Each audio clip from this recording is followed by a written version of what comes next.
Halo, selamat siang pemirsa Dunia Sehat. Apa kabarnya Anda hari ini? Semoga selalu dalam keadaan yang sehat dan juga baik pastinya ya. Senang sekali hari ini saya Melisa Gandasari selama 60 menit ke depan dapat kembali menemani Anda dalam program kesayangan kita, program Dunia Sehat. Ya pemirsa Dunia Sehat, kalau kita bicara mengenai reproduksi wanita, ini memang merupakan salah satu bagian tubuh kaum hawa yang rentan akan problematika. Misalnya karena penggunaan sabun antiseptik wanita atau penggunaan sabun yang salah, ini bisa mengakibatkan gatal atau iritasi di bagian kewanitaan. Atau ada dalam istilah medisnya nih dikenal dengan vulvovaginitis atau peradangan pada vulva dan juga vagina. Dan ada juga problematika yang sering juga dialami oleh para wanita nih, misalnya kerap terjadi keputihan yang tidak normal. Nah, di episode Dunia Sehat kali ini kita akan bahas lebih lengkap, lebih lanjut mengenai kesehatan reproduksi wanita. Kira-kira bagaimana ya kita merawat bagian reproduksi wanita?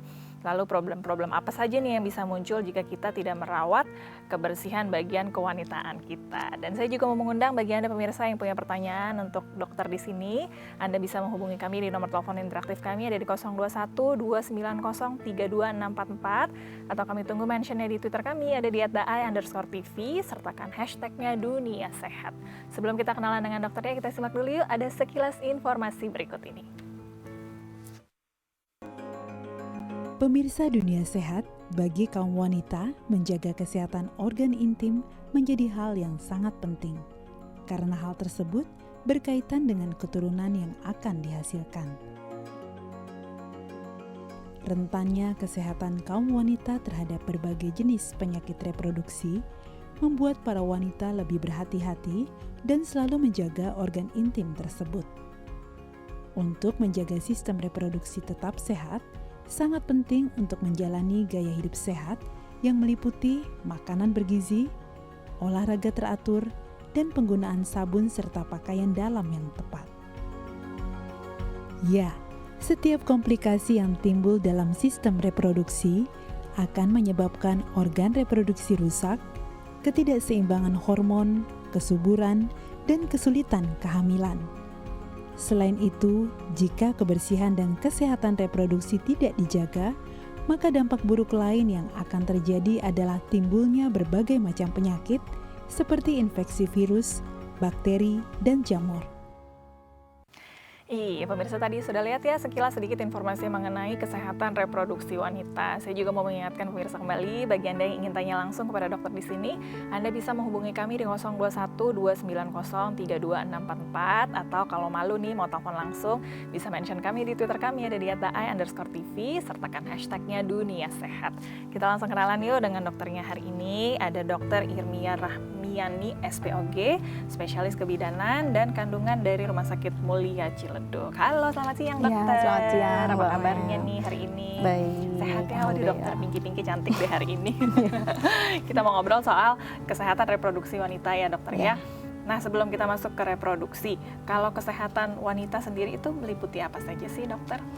Oke, sebenarnya kalau kita bilang kesehatan wanita itu kan terdiri artinya dari organ seks primer maupun sekunder. Kalau misalnya yang primer contohnya yang memang berada pada organ reproduksi itu sendiri ya.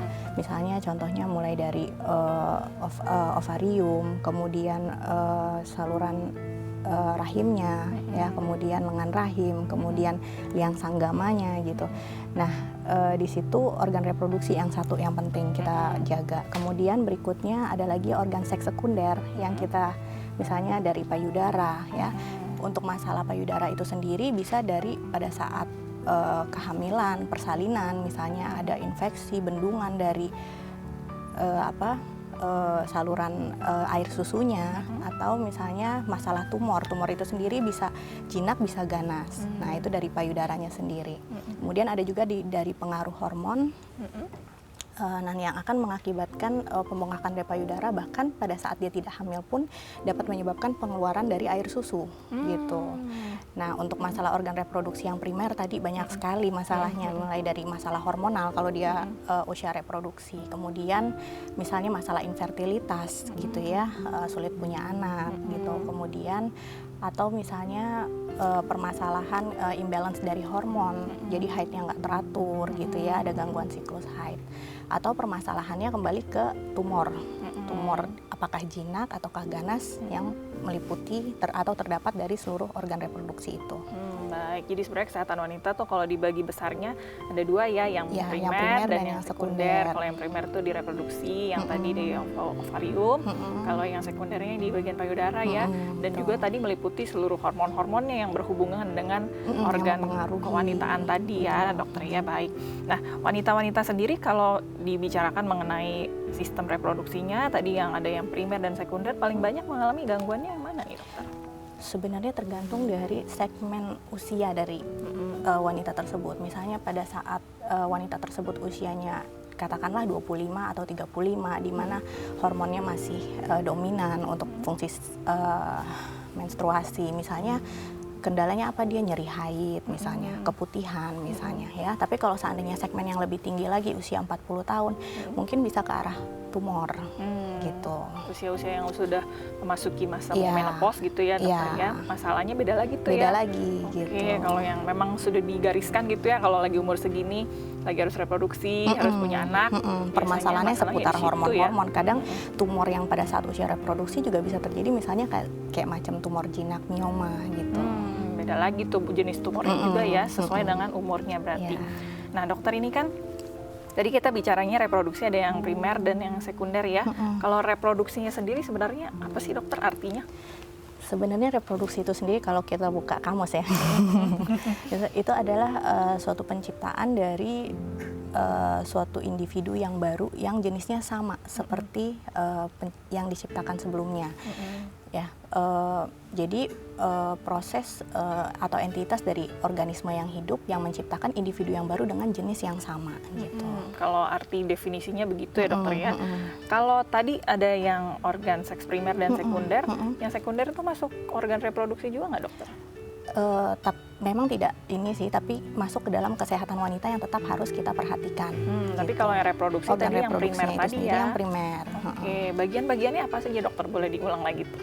Kalau seandainya kita mulai dari genitalia eksterna dan interna, artinya di luar dan dalam. Kalau misalnya genitalia eksterna itu sendiri bisa dari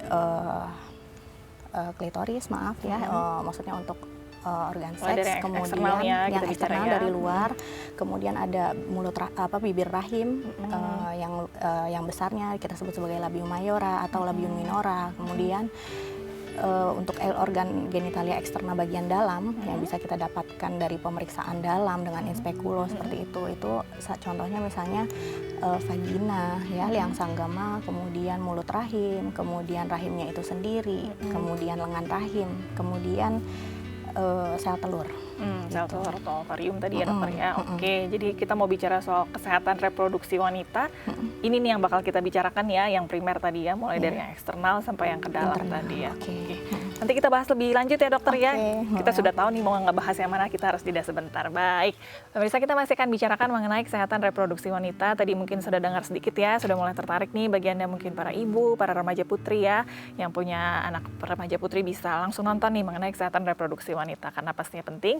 Dan Anda juga bisa tanya langsung kepada dokter di sini. Saya mau kembali mengundang Anda bisa menghubungi kami di 021 290 32644 atau kami tunggu juga mentionnya di Twitter kami di @ai_tv, sertakan hashtagnya Dunia Sehat. Kita masih akan kembali, masih membicarakan mengenai kesehatan reproduksi wanita. Jangan kemana-mana, tetap bersama kami di Dunia Sehat.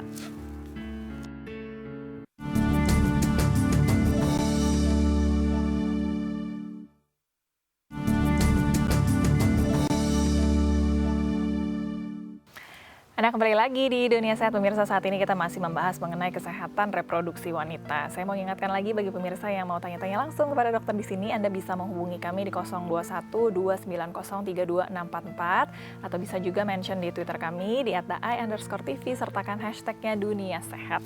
Kita lanjut lagi ngobrol dengan Dr. Irmia Rahmiani SPOG, spesialis kebidanan dan kandungan dari Rumah Sakit Mulia Ciledug. Baik dokter, tadi kita sudah bahas ya, kita kan mau bahas mengenai kesehatan reproduksi wanita. Itu berarti yang organ seks primer tadi ya, yang dari luar sampai yang dalam nih. Faktor-faktor apa saja nih dokter yang mempengaruhi kesehatan reproduksi seorang wanita? Tadi selain usia ya dokter ya. Oke. Kalau untuk mengenai faktor-faktor yang mempengaruhi kesehatan reproduksi, tentu aja yang paling pertama basic esensial itu adalah nutrisi ya. Nutrisi di sini penting, kemudian berikutnya higienitas ya untuk menjaga kebersihan.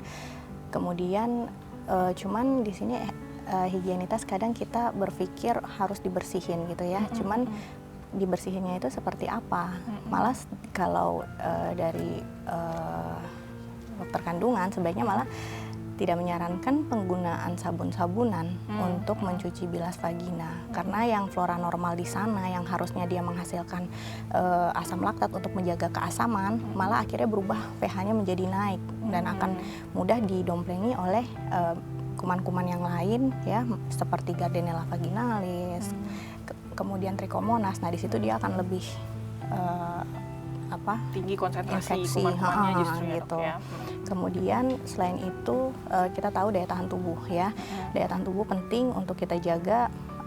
Artinya apa? Kalau seandainya pada kasus dengan infeksi yang kronis, misalnya taruhlah pada kasus TBC pelvis gitu ya, pada rongga panggul, kemudian pada kasus infeksi yang berulang gitu ya, terus pada kasus yang menyebabkan penurunan daya tahan tubuh, contohnya HIV gitu ya, kemudian atau obat-obatan yang memberikan penurunan daya tahan tubuh gitu, misalnya steroid, penggunaan steroid dalam waktu yang lama gitu ya, atau penyakit kronis lain misalnya kencing manis bisa juga mempengaruhi.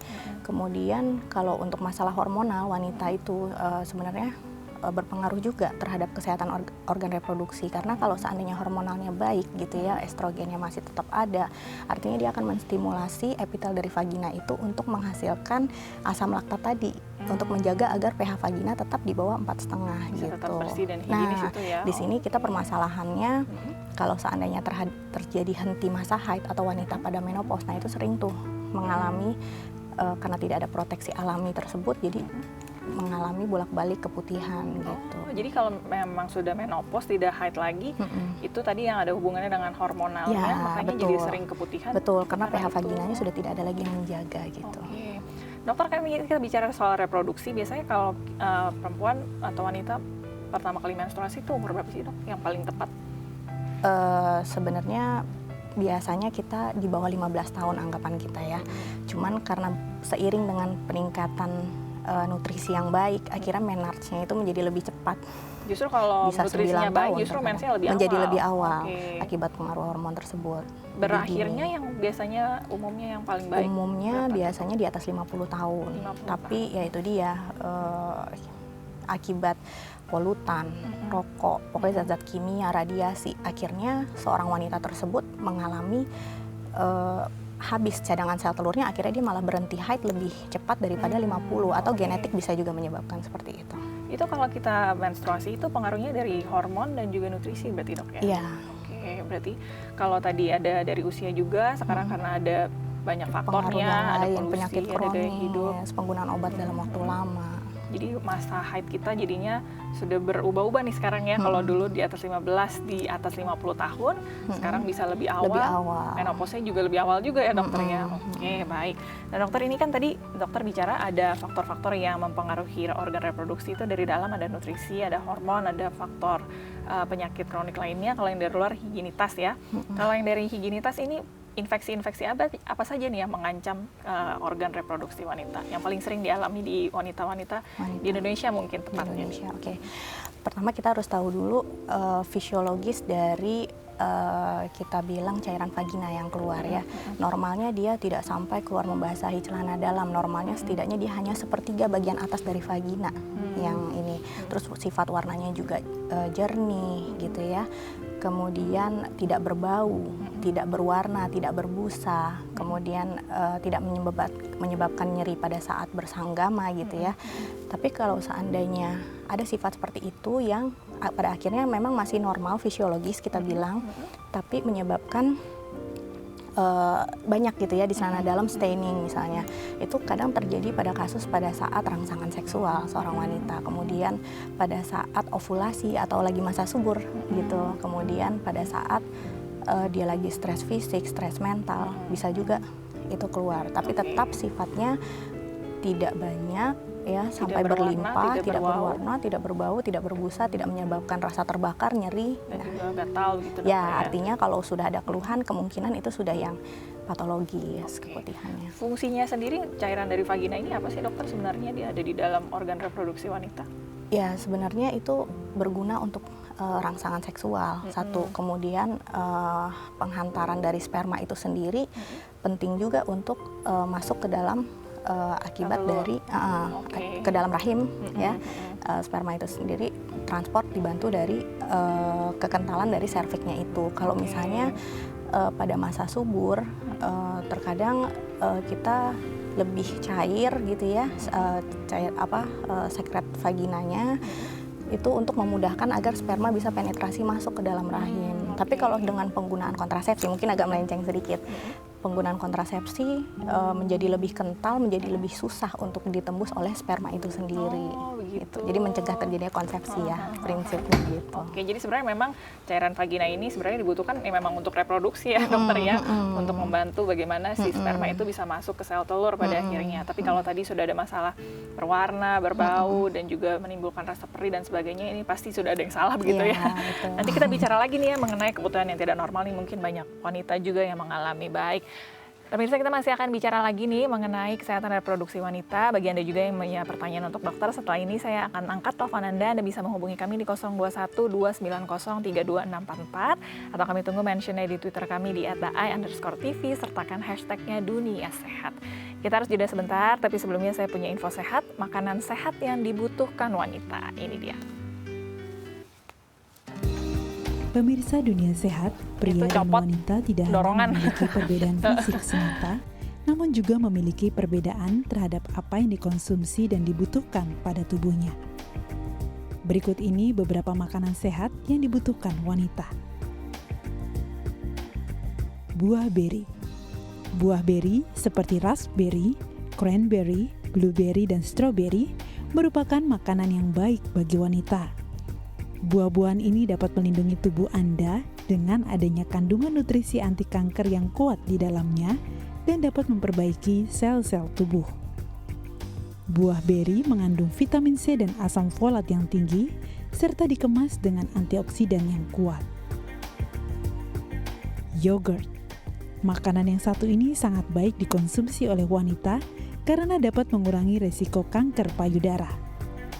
Penelitian menunjukkan bukti yang sangat kuat di mana yogurt dapat mengurangi masalah yang berhubungan dengan masalah usus dan gangguan saluran pencernaan. Yogurt dapat mengurangi risiko infeksi pada daerah kewanitaan dan juga sakit mah. Buah yang mengandung likopen. Tomat dan semangka merupakan beberapa buah yang mengandung likopen yang dapat mencegah kanker payudara serta memiliki kandungan antioksidan kuat yang dapat membantu wanita dalam memerangi penyakit jantung. Penelitian terbaru menunjukkan bahwa makanan yang mengandung likopen dapat memberikan efek awet muda seiring pertambahan usia. Makanan berlikopen juga bermanfaat melindungi kulit terhadap sinar ultraviolet dari matahari. Kacang-kacangan. Kacang-kacangan seperti kacang polong atau kacang tanah memberikan kesehatan terutama bagi wanita dan anak-anak. Kacang-kacangan mengandung lemak yang rendah, merupakan sumber protein yang baik, dan memiliki serat yang dapat melindungi Anda dari penyakit jantung dan kanker payudara. Jus jeruk dan susu rendah lemak. Susu rendah lemak mengandung vitamin D, di mana ini penting bagi wanita karena dapat membantu tulang untuk menyerap kalsium. Vitamin D dapat mengurangi resiko osteoporosis dan membuat tulang kuat. Sedangkan jus jeruk walaupun tidak mengandung vitamin D atau kalsium, namun asam askorbat pada jus jeruk bisa membantu penyerapan kalsium sehingga Anda juga akan mendapatkan manfaatnya.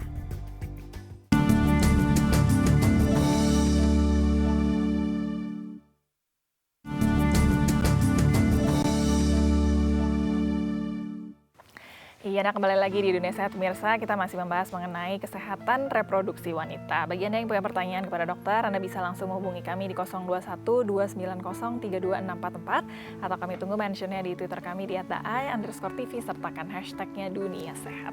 Masih ada bersama dengan saya di sini Dr. Irmia Rahmiani SPOG, spesialis kebidanan dan kandungan dari Rumah Sakit Mulia Ciledug. Dokter, kita kan kalau sebagai wanita nih keputihan sebenarnya bukan hal yang jarang atau tidak pernah terjadi ya, kadang-kadang kita keputihan juga. Nah, keputihan yang sudah seperti apa sih dok yang kita harus mulai waspadai nih kalau ini memang keputihan yang tadi nih sudah ada infeksi dari jamur atau bakteri nih dokter?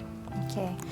Kalau untuk keputihannya itu sendiri biasanya tentu yang tadi sudah disebutkan sebelumnya, misalnya kan normalnya dia tidak berbau, tidak segala macam ya, tidak ada keluhan. Tapi kalau seandainya keputihannya itu sudah berulang ya, kemudian tidak timbul pada saat misalnya masa subur, bukan masa subur, bukan masa menstruasi, sebelum atau sesudah menstruasi, dia panjang gitu 2 minggu gitu ya, nggak berhenti-berhenti, kemudian gatal, berbau, bau itu sendiri bisa bau amis, bau asam, bau busuk gitu ya. Kemudian dari warna itu sendiri dia bisa warnanya kuning, warnanya hijau atau bahkan sampai berbusa gitu. Nah, jadi pokoknya ada bekas di celana dalamnya gitu ya? Seperti itu. Nah, itu baru sebaiknya cepat mencari pertolongan. Untuk diperiksa minimal kita akan melakukan pemeriksaan mikroskopik swab vagina namanya, untuk melihat apakah memang sedang terinfeksi atau tidak gitu. Yang paling banyak biasanya infeksi dari jamur apa nih dokter? Jamur Candida albicans biasanya namanya. Nah itu biasanya kenapa tuh dokter terjadinya? Apa karena memang tidak bersih atau pakai sabun yang tidak tepat atau mungkin pakaian dalam yang tidak bersih atau kenapa tuh dok? Kalau si Candida ini sebenarnya dia tidak merubah pH vagina ya. pH vaginanya kadang masih kita dapatkan normal, cuman kecenderungannya dia bisa terjadi pada yang daya tahan tubuh pasien tersebut turun, misalnya dia sedang dalam penyakit kronis, kencing manis, kemudian HIV misalnya, atau sedang menderita penyakit autoimun misalnya. Nah seperti itu daya tahan tubuh turun, dia akan banyak tuh. Nah untuk permasalahan Candida ini biasanya dia khas tuh, gejalanya misalnya keputihannya berwarna putih kental, bahkan bergumpal-gumpal gitu ya, menempel pada dinding vagina gitu. Oke, ini yang paling banyak sering terjadi ya kalau bagi para perempuan. Baik, kita tahan sebentar obrolannya, kita angkat telepon ya dok ya. Halo, selamat siang. Iya, selamat siang Ibu. Selamat siang Ibu, dengan Ibu siapa, di mana nih Bu? Dengan Ibu Daswati di Medan. Ibu Daswati di Medan ya, silakan pertanyaannya Ibu Daswati. Iya, ini beberapa tahun yang lalu, sekitar 3 tahun yang lalu, saya operasi miom. Dan setelah menjalani operasi sampai sekarang ini menstruasi saya nggak normal gitu, kadang 2 bulan gitu. Dan itu pun sedikit kemudian sering keluar keputihan gitu dok. Baik. Ada pertanyaan lagi yang lain Ibu Daswati? Dan sering mengalami keluhan gitu, sakit di daerah vagina gitu. Baik. Dokter ada yang mau ditanyakan dulu untuk Ibu Daswati mungkin? Ibu maaf sebelumnya umurnya mungkin berapa? 32 tahun dokter. Usia 32 tahun. Sudah punya anak berapa orang? Belum punya anak. Oke. Ada lagi? Belum. Belum. Oke. Sudah cukup ya? Oke, langsung coba dijawab ya Ibu Daswati. Terima kasih sudah menelpon kami. Baik, Ibu Daswati di Medan nih tadi operasi miom, kemudian sudah operasi tapi masih mensnya kemudian jadi tidak teratur dan keluar keputihan, vaginanya kadang sakit nih dokter. Kenapa nih masih sakit aja nih dokter? Oke. Kalau kita lihat sebenarnya hubungan umurnya 32 ya, artinya masih siklus reproduksinya, hormonalnya harusnya masih baik. Untuk permasalahan miom ini sendiri kan mungkin sebelumnya keluhannya kalau miomnya berada di dalam rahim, dia akan menyebabkan haidnya yang banyak gitu. Justru banyak. Nah, yang harus kita lihat pola siklus haid sebelum operasi gitu. Apakah pada saat diagnosa miom ini ada, haidnya menjadi banyak-banyak. Nah, kemudian sesudah dilakukan tindakan operasi misalnya diangkat gitu ya, miomnya, haidnya menjadi berkurang. Nah, mungkin di sini yang dibilang apakah menjadi tidak teratur atau tidak ya. Untuk masalah nyeri haidnya itu sendiri, bukan nyeri haid, maksudnya untuk masalah keputihannya itu sendiri, itu memang harus diobati ya. Karena apa? Kalau seandainya dia sudah infeksi dari mulai keputihan, nyeri pada saat sanggama udah ada keluhan ibunya sesuai ya. Kemudian naik sampai ke atas infeksi, akhirnya bisa menyebabkan infeksi dari rahim itu sendiri. Nah, haidnya juga akan menjadi terganggu biasanya. Jadi ada kemungkinan haid terganggunya juga dari infeksi akibat karena dari infeksi keputihannya ini. ya. Oke. Makanya harus kita cek, sebaiknya melakukan pemeriksaan ibunya, kontrol gitu ya. Nanti kita lihat permasalahannya dari mana. Oke, baik. Untuk Ibu Daswati mungkin yang bisa diperiksakan dulu nih keputihannya, ternyata ya Ibu Daswatinya mungkin itu jadi penyebab kenapa haidnya tidak teratur dan tadi nyeri justru vaginanya. Mungkin bisa dicek ke dokter lagi. Semoga bisa segera sembuh ya Ibu Daswati. Semoga menjawab tadi pertanyaan dari dokter. Baik dokter, tadi kan Ibu Daswati cerita soal miom nih. Tadi kan kita sudah bicara soal keputihan banyak ya dok ya.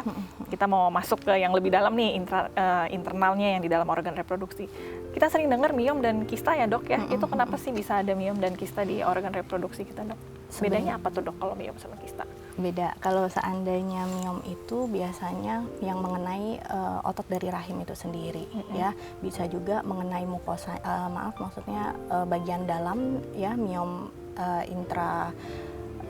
di tengah-tengah ototnya, misalnya intramural ya, atau subserus atau submukos gitu ya.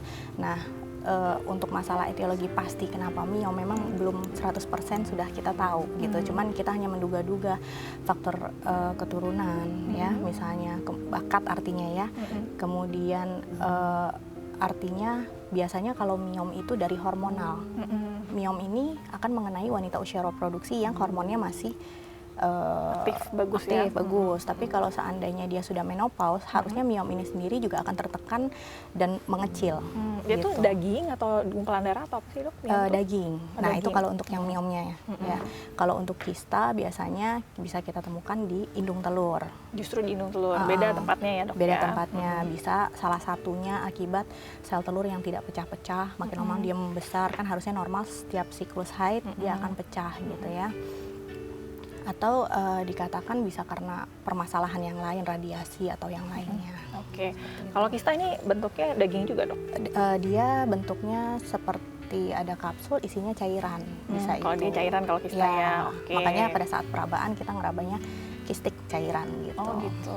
Oke, berarti kalau miom dan kista ini sama-sama ada di organ reproduksi, tapi tempatnya beda, bentuknya juga beda ya dokter ya. Oke, nanti kita ngobrol lagi ya dok ya, kita angkat telepon lagi juga. Bagi Anda juga pemirsa yang masih punya pertanyaan nih untuk dokter, Anda sekali lagi saya ingatkan bisa menghubungi kami di 021 290 32644 atau kami tunggu juga mentionnya di Twitter kami di @daai_tv sertakan hashtagnya Dunia Sehat. Sebelum jeda, saya punya tips kesehatan lagi, manfaat olahraga bagi kesehatan wanita. Ini dia. Pemirsa Dunia Sehat, berolahraga selain dapat membuat tubuh sehat, juga dapat memberikan manfaat lain yang penting untuk kita ketahui. Dan berikut ini manfaat olahraga bagi kesehatan wanita.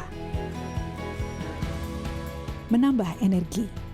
Dengan olahraga yang teratur, membuat tubuh Anda melepaskan endorfin atau senyawa kimia yang dihasilkan di otak ke dalam darah sehingga akan memberikan tenaga pada tubuh Anda. Melawan penyakit osteoporosis. Osteoporosis pada wanita resikonya lebih tinggi dibandingkan pada pria. Bahkan wanita lebih mungkin mengalami osteoporosis lebih awal. Apalagi untuk Anda yang telah mengalami menopause, laju kerusakan lebih cepat. Penelitian menunjukkan dengan berolahraga akan membantu Anda untuk menghindari beberapa penyakit. Di antaranya adalah osteoporosis.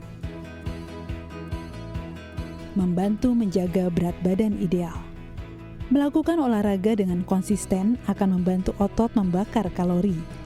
Dengan demikian, semakin banyak otot yang Anda miliki, semakin baik metabolisme yang Anda alami. Sehingga metabolisme yang baik akan membantu Anda lebih sehat. Mengimbangi perubahan fisik saat kehamilan. Adanya pengaruh hormon relaksin pada saat kehamilan, relaksasi persendiaan pada trimester ketiga mengakibatkan nyeri pinggang. Anda dapat melakukan latihan-latihan dalam memperkuat otot pinggang dan perut dengan olahraga yang tepat, seperti renang. Kecantikan wanita. Menjalankan olahraga yang seimbang akan membantu Anda untuk mengurangi radikal bebas di dalam tubuh. Sirkulasi darah menjadi lebih lancar dan juga merangsang produksi kolagen sehingga kulit menjadi kencang. Produksi kolagen dapat dipicu dengan cara olahraga rutin. mengurangi gejala PMS. Anda dapat mengurangi gejala PMS dengan melakukan olahraga sebelum menstruasi datang setiap bulannya. Sehingga Anda dapat mengurangi pegal-pegal, kehilangan semangat, mudah letih dan lesu, terlebih untuk Anda yang mengalami nyeri di bagian bawah perut. Dengan olahraga, siklus menstruasi Anda juga akan lebih teratur.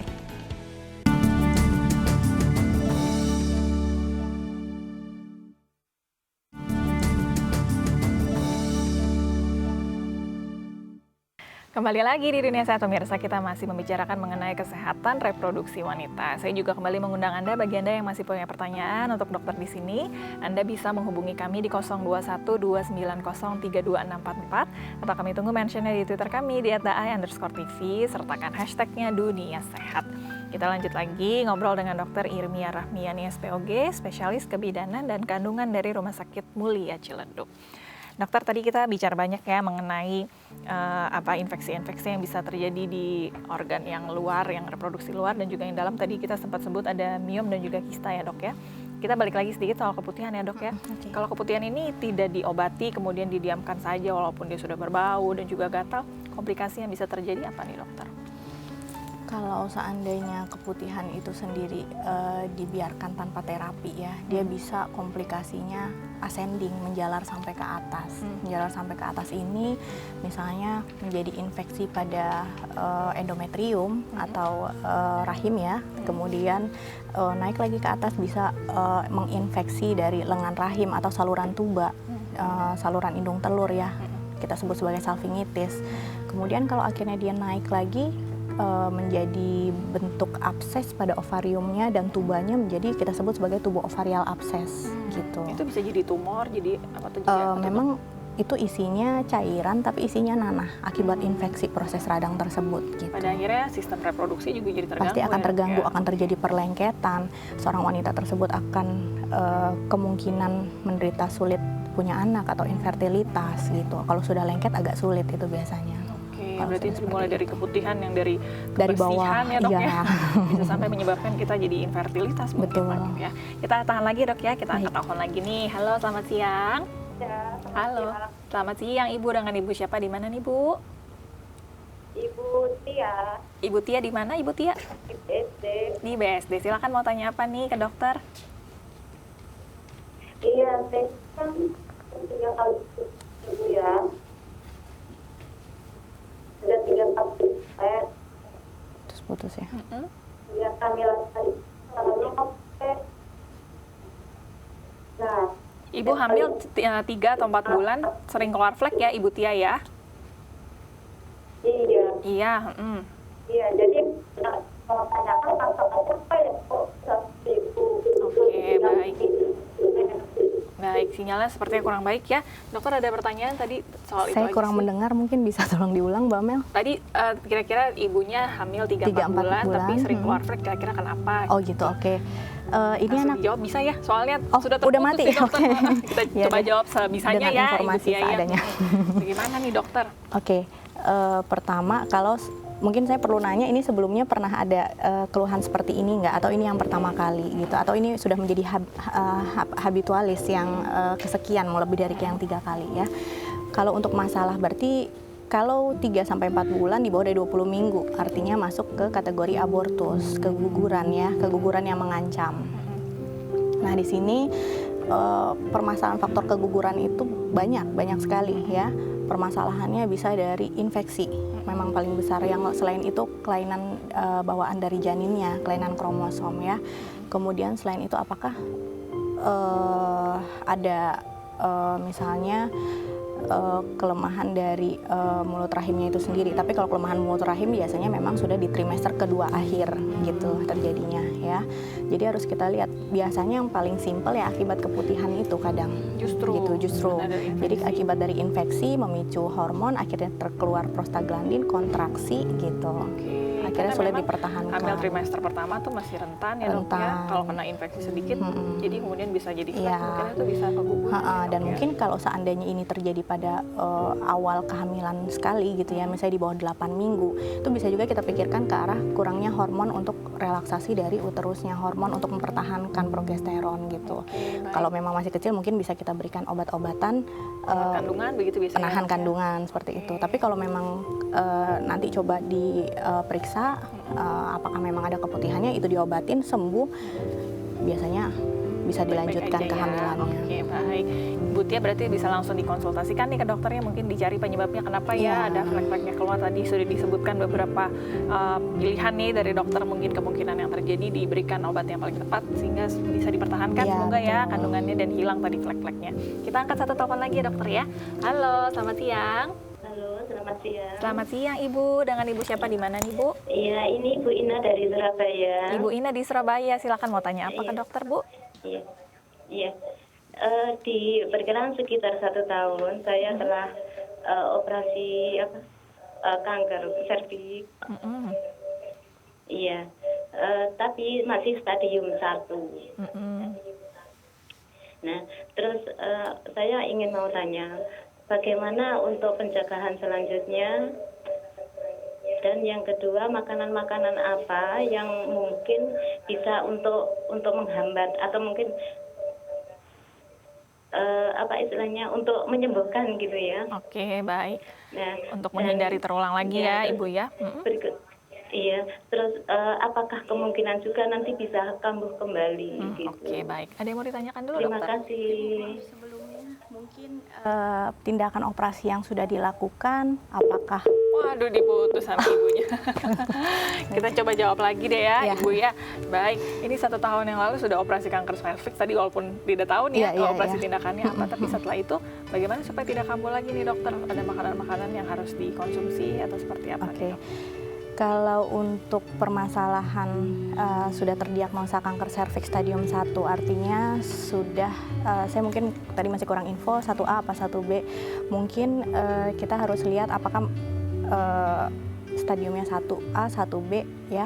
Kalau seandainya masih dini, biasanya tindakan dari dokternya pengangkatan rahim seluruhnya, sama pengangkatan dari mulut rahimnya tersebut untuk mencegah metastase ke organ sekitar.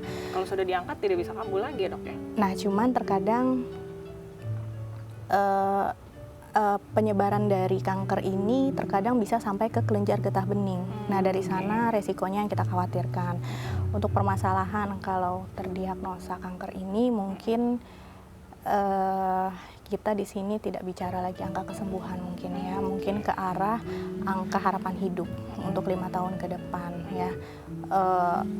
Mungkin dari saran dokter yang menangani, mungkin apa perlu terapi lanjutan, apakah di kemo dilanjutkan, mungkin sesuai. Tapi kalau untuk pola asumsi makanan, ya sebaiknya kita kembali lagi makan makanan yang sehat, nutrisi yang seimbang gitu ya. Kalau bisa tetap melanjutkan dengan konsumsi antioksidan. Tapi untuk follow up-nya sebaiknya tetap ibu tersebut melakukan pemeriksaan setidaknya 6 bulan atau 1 bulan sekali gitu ke dokter spesialisnya. Oke, baik. Ibu semoga menjawab ya tadi dari dokter, karena tadi sebelum sempat ditanya ya operasinya yang sudah dilakukan apa, tapi semoga menjawab tadi dari apa yang disebutkan oleh dokter. Bisa terus rutin diperiksakan ya Ibu ya, kalau memang takut nanti kambuh lagi atau ada apa yang terjadi, rutin diperiksakan sehingga kalau ada apa-apa yang terjadi lagi bisa segera diketahui, bisa segera ditangani oleh dokter ya Ibu ya. Baik, kita jeda kembali ya dokter ya. Saya juga mau mengundang Anda kembali bagi Anda yang ingin tanya lagi kepada dokter, bisa menghubungi kami di 021 29032644 atau bisa mention di Twitter kami di @daai_tv, sertakan hashtagnya Dunia Sehat. Sebelum jeda, saya punya tips kesehatan, masalah kesehatan reproduksi wanita. Ini dia. Tips kesehatan. Masalah kesehatan reproduksi wanita. Gangguan menstruasi. Infeksi atau peradangan pada alat genital. Kanker kandungan. Gangguan pada payudara atau kanker payudara. Infertilitas. Klimakterium.